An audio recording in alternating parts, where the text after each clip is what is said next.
Okay, so let's talk about Worm for a bit. So, full transparency, last night I finished Arc 23. I haven't started 24 yet, or if I did, it was like 2 seconds or so. So I haven't really started that. So this is for Arc 21.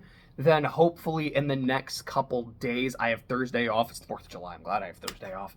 Hopefully on Thursday, I can do the video for Arc 22. And then at some point, I will take my notes for Arc 23, which I don't feel like I'll have a whole lot. That's pretty short. It's just like, okay, Skinner is Weaver now and trying to fit in and blah, blah, blah. I know I'd talk about Glenn because I really liked Glenn quite a bit. And the ending. well, we'll get to that. That's something I know I'm going to actually talk about later today when there's a rant coming. Full transparency, there's a rant coming. But before we get to the rant, let's get into some of the substantive shit that happened in Arc 21. This was the arc all about cutting ties. And it has, I feel like I say this a lot with Worm, because believe it or not, even with my problems with the story, there's an incoming rant. I fucking love it, and I think it's really good. As much as I say that, like, I love the superpowers, love the world building, I think the fights are fun, but I find them less interesting than the human moments. Taylor visiting her mom's grave might be one of my favorite moments in the story.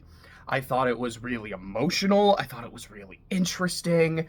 Just with all the shit that has happened to this girl throughout the story and just her unloading it. And it has that moment with, like, the groundskeeper coming and just talking to her and, like, being able to listen. And I think he's just like, hey, like, do you want something to drink? Do you want some tea? It's like, look, like, if you're not here to, like, vandalize or fuck up any of the graves, you can be here as long as you want. Do what you need. If there's anything I can do to make your stay a little easier, I am happy to do it. It was just such a sweet moment. It's like a homegirl needs that shit, man. But like I said, this arc is about cutting ties. And I think it was like Dinah gave her 2 pieces of paper, and one of them said, I'm sorry, and the other, I think it said, like, you need to cut ties, or it was something close to that. She's like, okay, that is what I'm going to do. So this arc is her saying goodbye to the Undersiders without ever saying goodbye to any of them. With Imp and Regent, I know I've said this before, I love how Imp and Regent just share the same 2 brain cells. Like, their interactions are just so ding-dang fun. It's like, okay, I am going to take the 2 of them on a mission, because we're dealing with the Fallen, which is the Endbringer cult. Like, that's so fucking cool. And the Teeth, who are the people that just, like, wear their victims as trophies, some, like, Mad Max shit. This isn't really part of the rant, but I do just want to say, fuck, both of these groups sounded really cool and really interesting.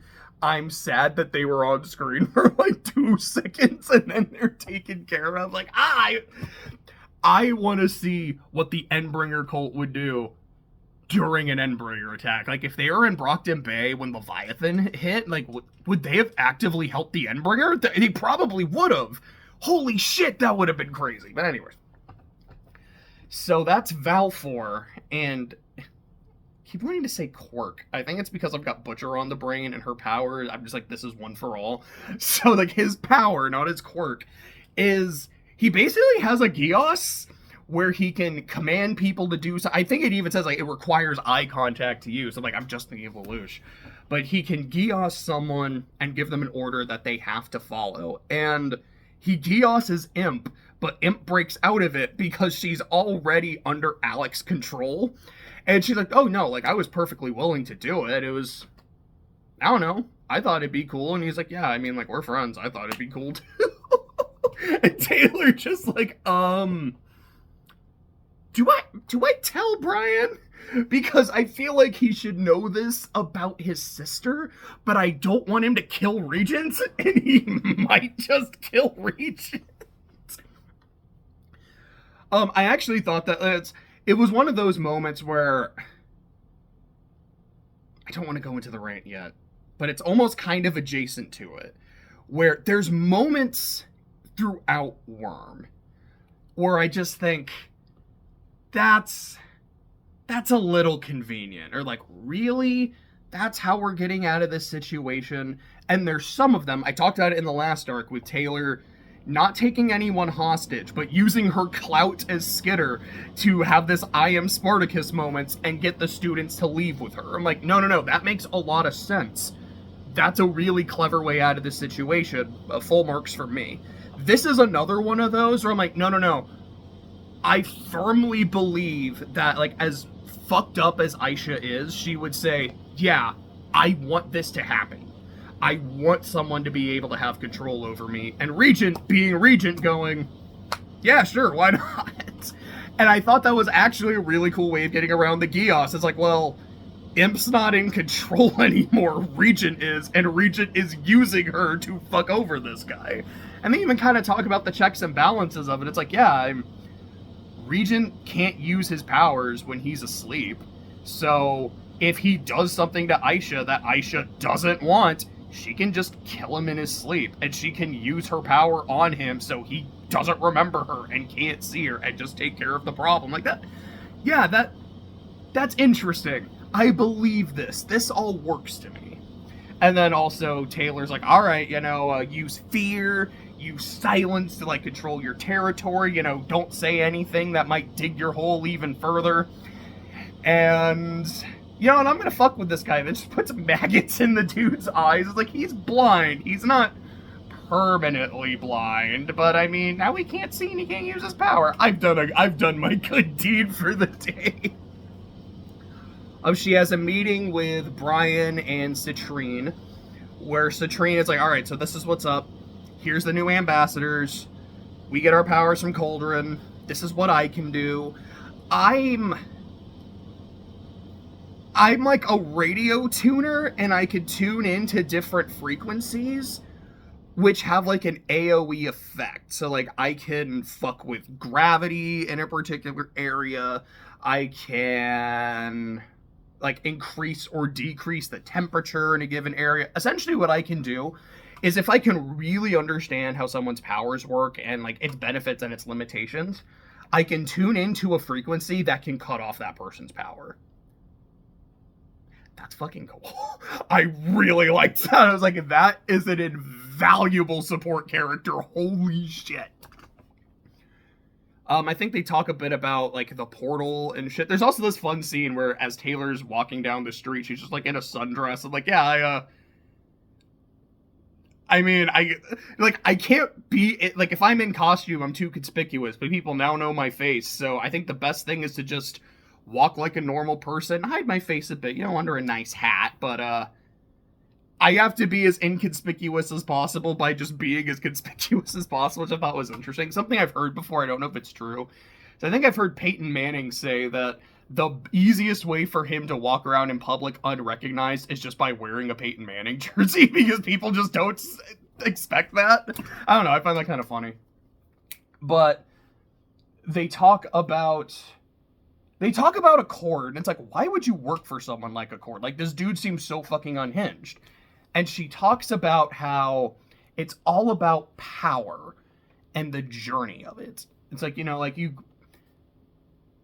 where you start is often where you end up.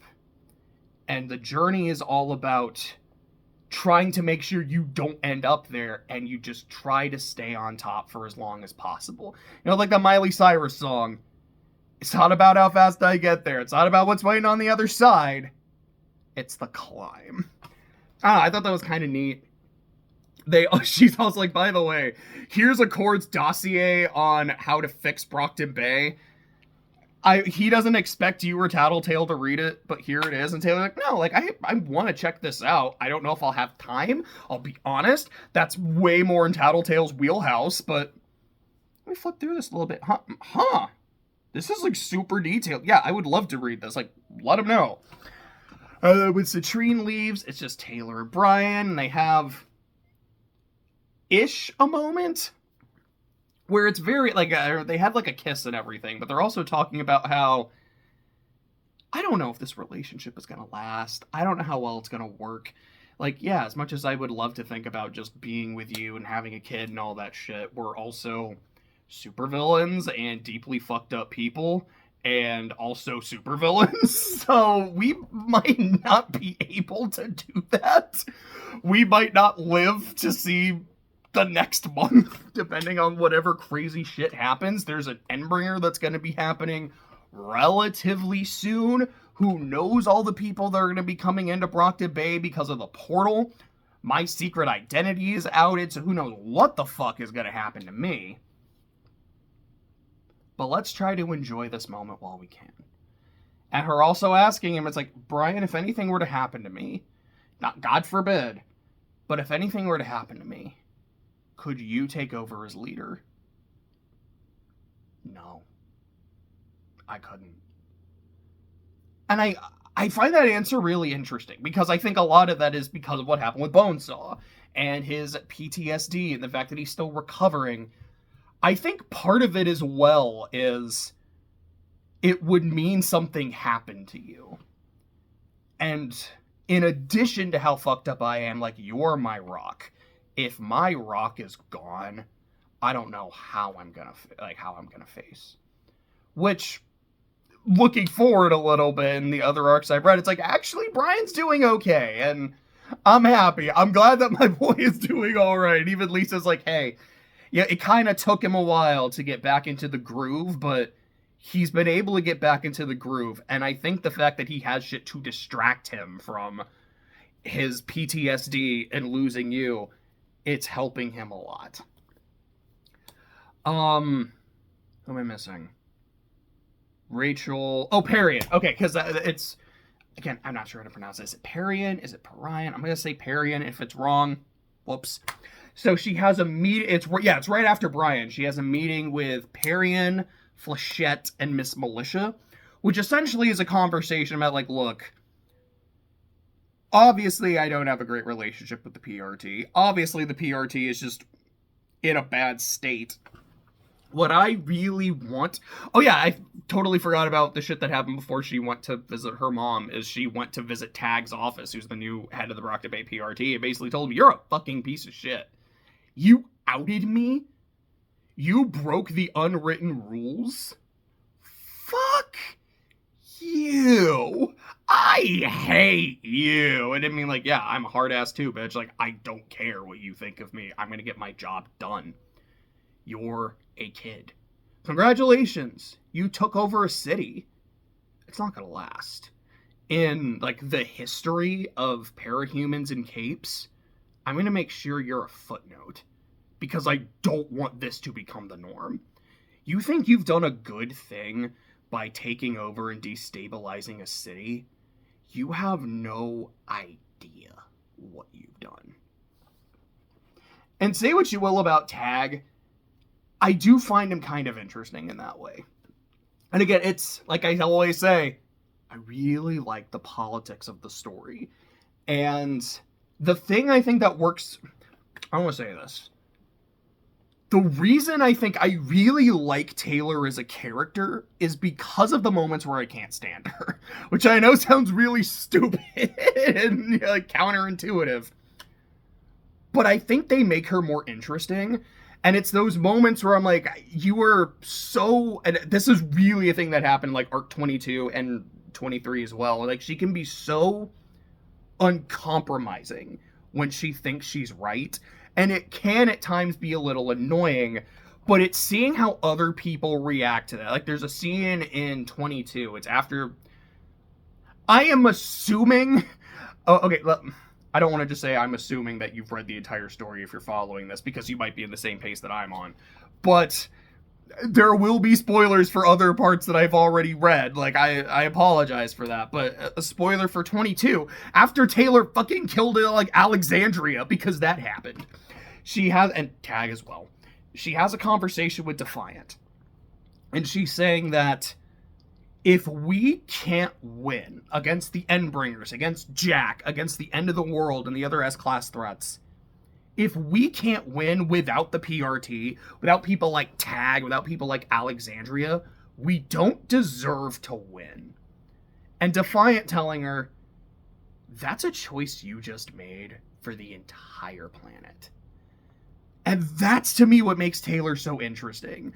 It is that, like, this is what I believe. I am staunch about it. I am unflinching. And then someone else just saying, do you have any idea the consequences or the repercussions of what you just did? Do you not understand the big picture?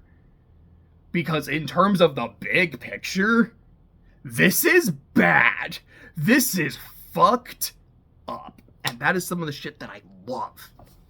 But anyways, has this meeting with Miss Militia basically saying, like, look, can we have kind of a truce between our group and the PRT? Because here's the thing.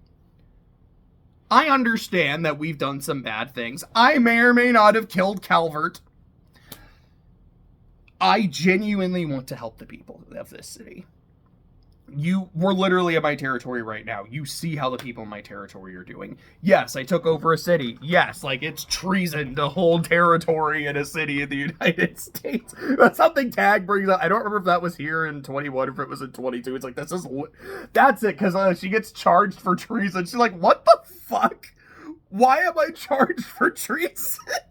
Oh, I found that scene really funny. Like, I understand the optics are bad, but I am genuinely helping people and I want to help the city. I want to make sure that any villain that comes here is vetted.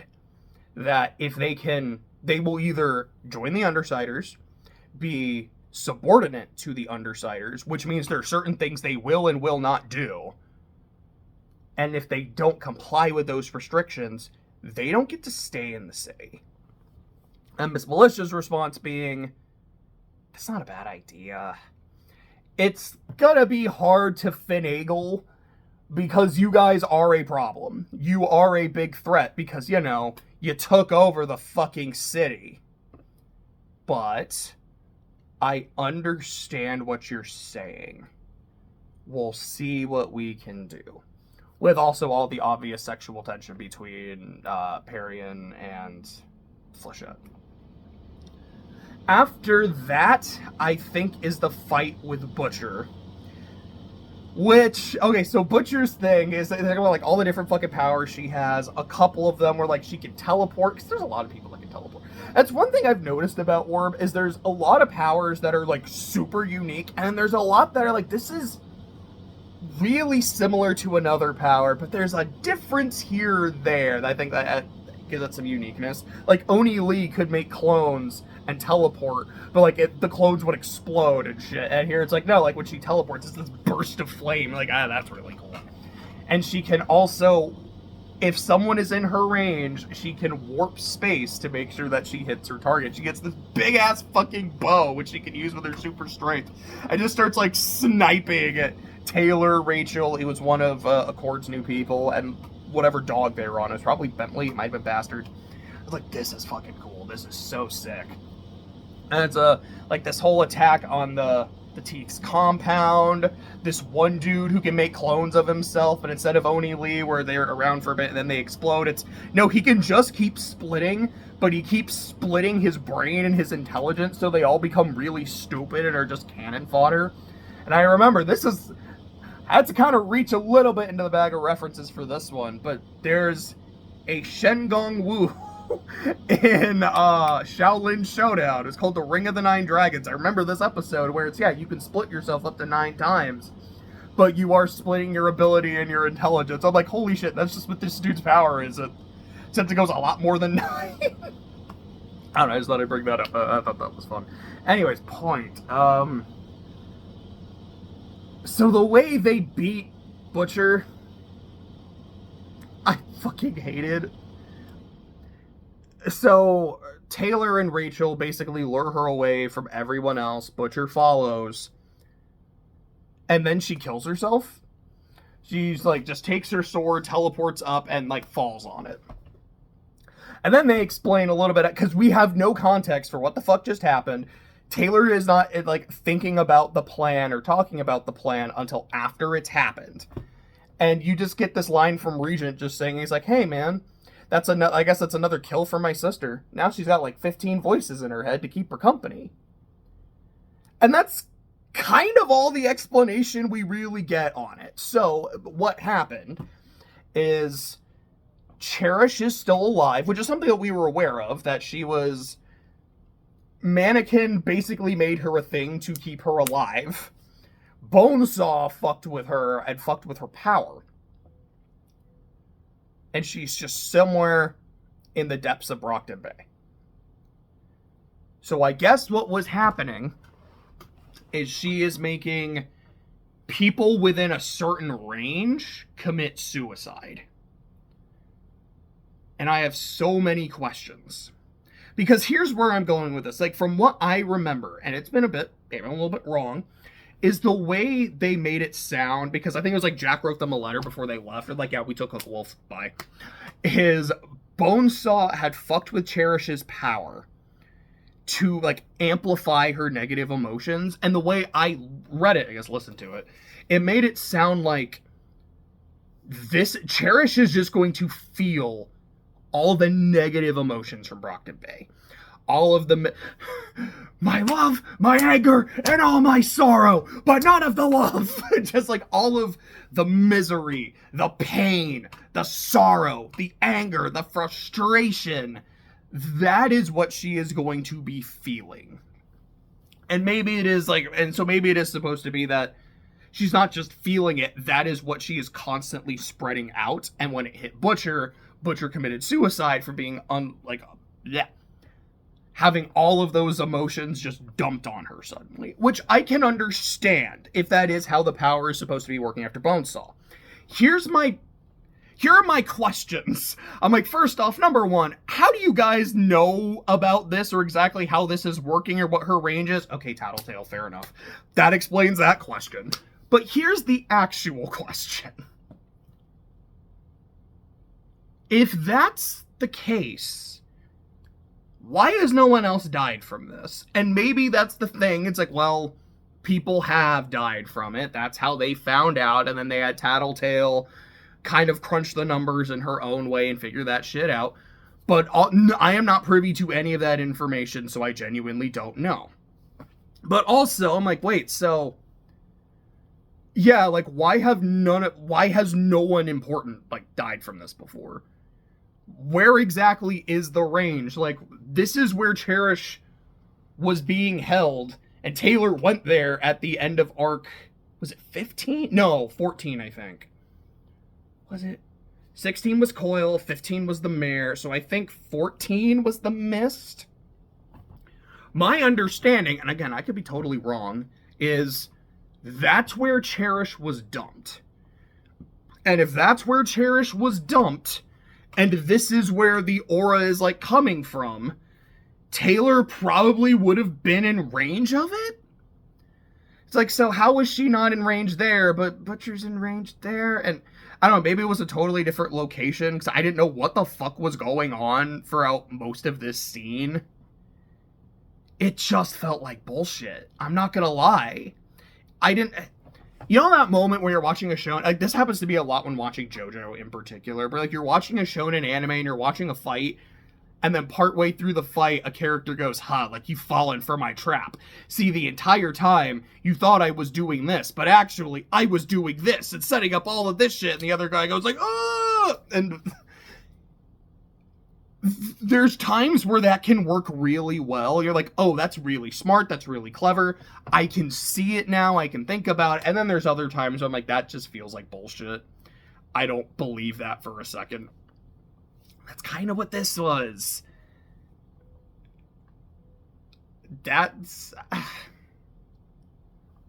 I think, in theory, it's a really cool and interesting idea. But in practice of, like, we're not gonna have the characters talk about their plan whatsoever. We're keeping the audience in the dark. And then after the plan is successful, we're still not really going to explain the details about how we knew any of this information or how no one else has died from Cherish and shit. I'm like, oh no. This didn't feel right. And again, like I was saying, it's like finding out that Imp is Regent's meat puppet. That felt right. Because I mean, it's fucked up, don't get me wrong. But I'm like, no, I can buy that. Taylor being able to walk out of the school in the I Am Spartacus moment, I'm like, I can buy that. That makes sense. It passes the sniff test, you know? And then there's other moments like, okay, Brian gets his second trigger event, which gets him a new power that can get that's able to help everyone escape. I would say that passes the sniff test. Like, I can buy that. I really can. But then you get because of the power he got, not only is he immediately able to kill one of the 9, but he is also able to get this super important clue that explains how Siberian's powers work.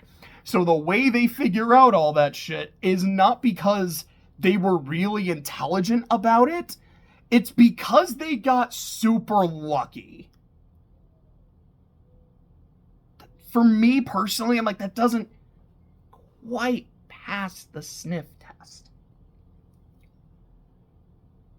Taylor turns herself in to the PRT and is like, I want to be able to negotiate. Because, like, look, my teammates can just do shit and break me out. I don't want to do that. I want to be able, like, I want to serve my time because I think I need to.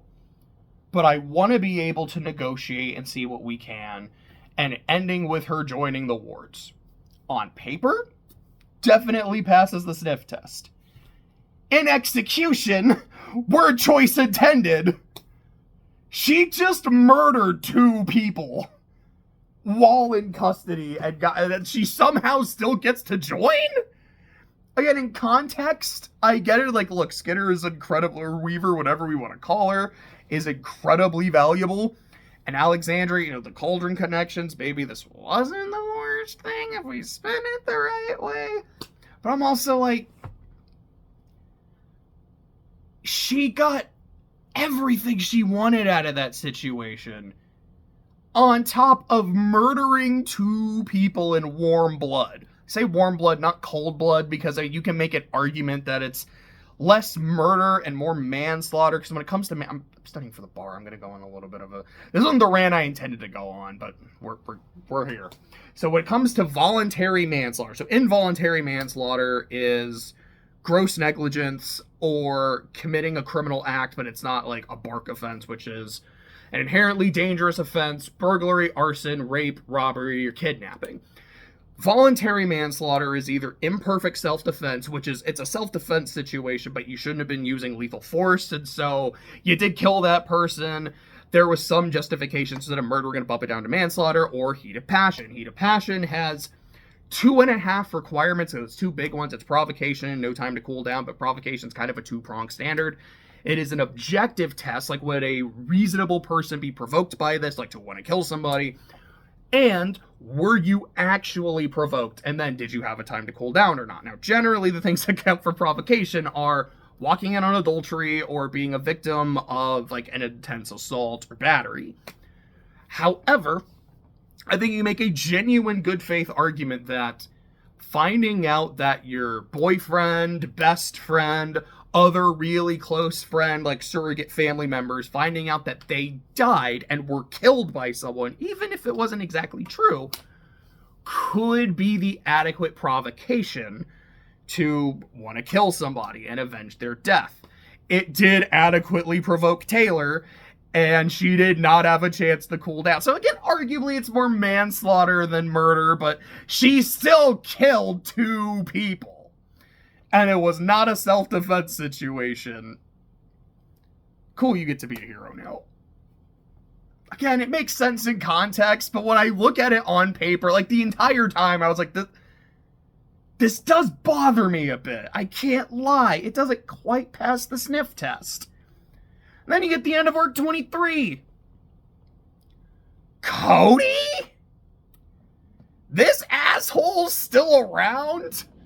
He's been in a Chinese parahuman cult who explicitly, like, never gets involved in Endbringer shit, and now decides to show up to help in this particular Endbringer shit.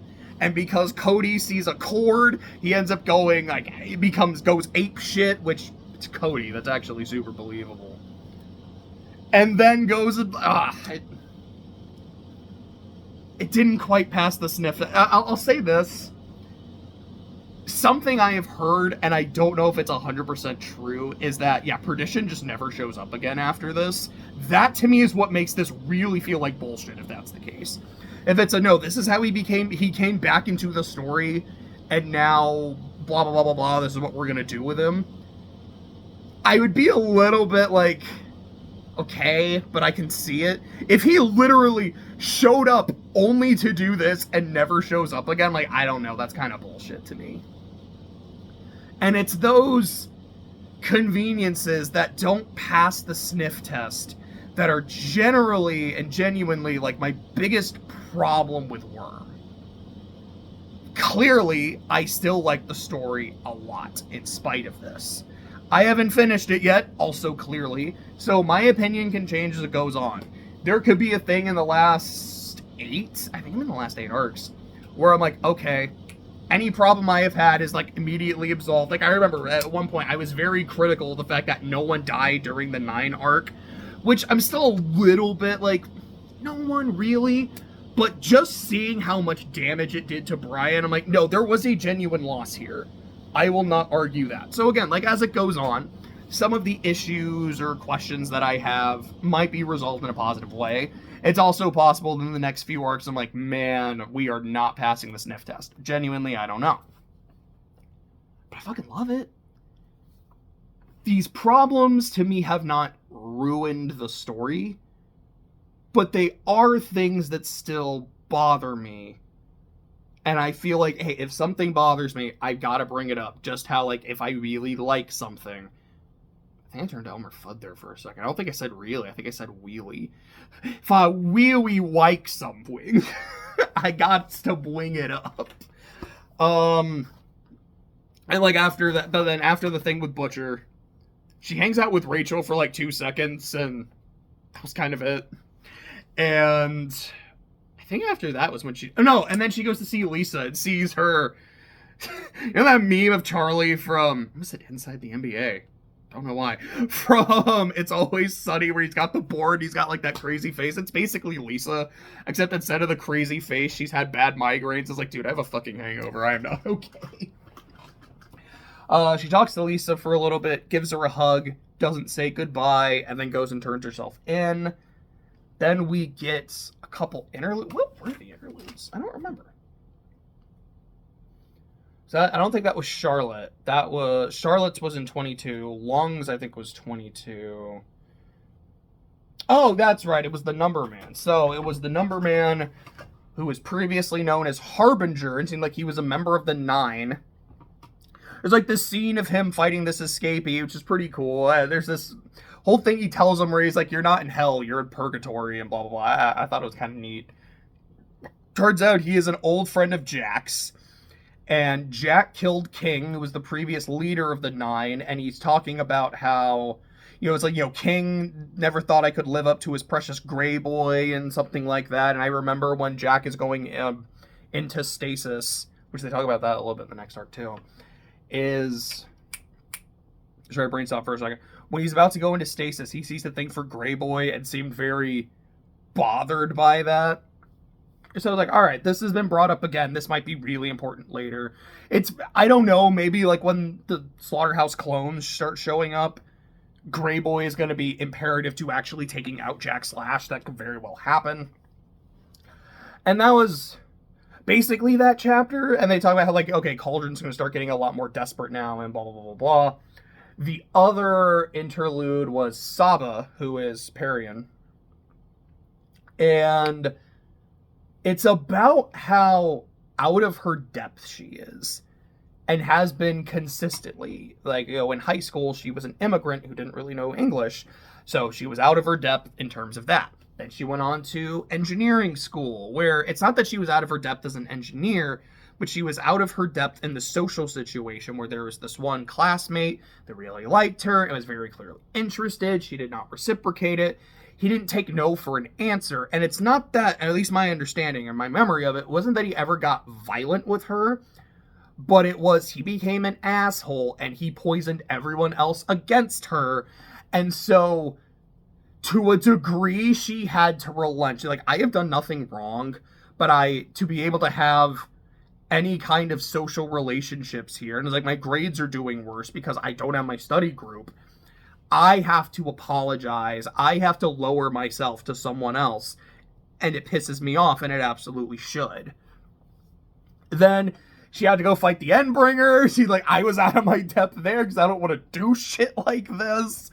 And now I'm with the Undersiders. I am very much out of my depth. I am so sick and tired of, like, being a pawn and being second to... Not in, like, the Cody way where it's like, it makes me angry. She's just like, I want to be able to stand on my own 2 feet, you know? The Undersiders have a meeting where they're just kind of talking about shit, and they're like, okay, did anyone know what the fuck Taylor was going to do? Lisa? Kinda? Not really?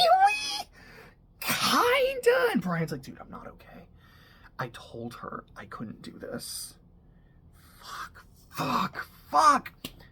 Shout out to Rachel for being steadfast loyal to Taylor, something I kind of didn't expect, but I really appreciate. She's like, no, like, I still believe in her. Like, this has got to be some kind of trick. Or it's like, I don't think she would turn her back on us. I believe in her, which makes it a lot sweeter in 23 when Taylor's getting letters, and like she gets her letters from the Undersiders, and Rachel's, it's not like the most heartfelt thing, but coming from her, it's very heartfelt. Taylor's like, that helped. Thank you. Like, of all the letters that I got, you know, like, these were all, like, nice and helpful. Yours really helped me. Like, I don't know. Rachel's not my favorite character. I don't hate her. I don't know if I particularly like her either. But I do like the development of her relationship with Taylor a lot. All the ups and the downs. Again, I said it earlier, like, I have a lot of favorite moments in Worm. One of them, for sure, is during the Leviathan attack. When Taylor is in the shelter, she is drowning, she is dying, and Rachel comes in to save her at the expense of her dogs. And that is the moment where you realize just how much Taylor's friendship means to Rachel. And then, not long after, finds out about the betrayal. Like, oh, that whole, like, the back end, like, the whole Leviathan arc is fucking great, but, like, that back portion is phenomenal. Like, some of the best shit in the entire story. I loved it. Sorry, my brain took a stop for a second. Let me recalibrate. The Undersiders are talking about Taylor leaving. Saba is like, okay, everyone's kind of out of their depth now. Let's see what maybe I can do. You know, maybe I can be the Suzaku Kurorugi of the situation. 2 for 2 making Code Geass references this episode. And I can try to change us from the inside and make us like this force for good and being better and blah, blah, blah. They have a meeting with Accord, and Accord shows up right on time, but their clocks are off, so they think he showed up early. He's like, the fact that you think I would have arrived early and not exactly on time offends me, and I hate you. And just the more Tattletale talks, he's like, I fucking hate you so much. She's like, look, dude, I'm not going to compromise who I am for you. That's just what it is. Like, take it or leave it, asshole. He is unhappy with the Taylor situation. He's like, look, I made an agreement with Skitter because I like believe in her. That doesn't necessarily extend to the rest of you. But I'll play along for now, but don't make me regret this. And there's this scene where, like, he shakes hands with Lisa, who's like, oh yeah, by the way, I've been flipping through your thing. I haven't, but I've been flipping through your thing. I don't know. I might be able to grant some of it. Let me throw him a bone so we can keep him under our thumb. And they shake hands. He's like, you know, I think it's probably best for our alliance that we never meet again. I don't want to fuck things up by killing you. I think it'd be a bad idea if I told you how many times I nearly killed you today. At least it's like, oh no, thank God. I never want to see your face either. I love both of these characters so much. Cody. But that's the fucking thumbnail for the video. That'd be gold. But, I really like these two. I like the way they interact off each other. It's great. And after the meeting, Saba goes back to her atelier. Lily is there waiting for her. They talk, and Lily's like, dude, I'm going to be honest. Like, I really like you. I want to be with you. I am willing to join the Undersiders to be your underling. I want to be your knight so I can go, like, be a musketeer and shit. And there's this line that Saba gives to her, and she's like, I can tell you were interested. Like, I see you sneaking glances. You weren't that subtle about it. For someone with enhanced timing, I thought you'd be better at sneaking glances. That was gold. I absolutely loved that. Oh, I remembered another line. It's when Taylor is going to go meet with Miss Militia and also with Saba and Lily. She, like, her bugs are picking up, like, different, like, people talking, interacting, as Skitter do. And there's this line where she's like, okay, someone's watching TV. I can't quite figure out what they're watching, but based on the words I can hear, they're either watching a cartoon or they're watching the news. That's gold. I absolutely loved that. But Saba and Lily, it ends with a kiss. Lily is now part of the Undersiders, and that was arc 21. I liked it. I thought 21 was good. I thought the thing with Butcher was total bullshit. And again, after what I just read with Cody, I'm like, there's those moments in Worm where I'm like, I don't care for this. But I will be completely honest, those moments are far and away outweighed by all the parts that really do work. I just want to check my notes real quick. Do I have anything else I really want to say about this arc? Nope, I think that's it. I'll see you guys later. Hopefully, like, Thursday, maybe even tomorrow morning for Arc 22.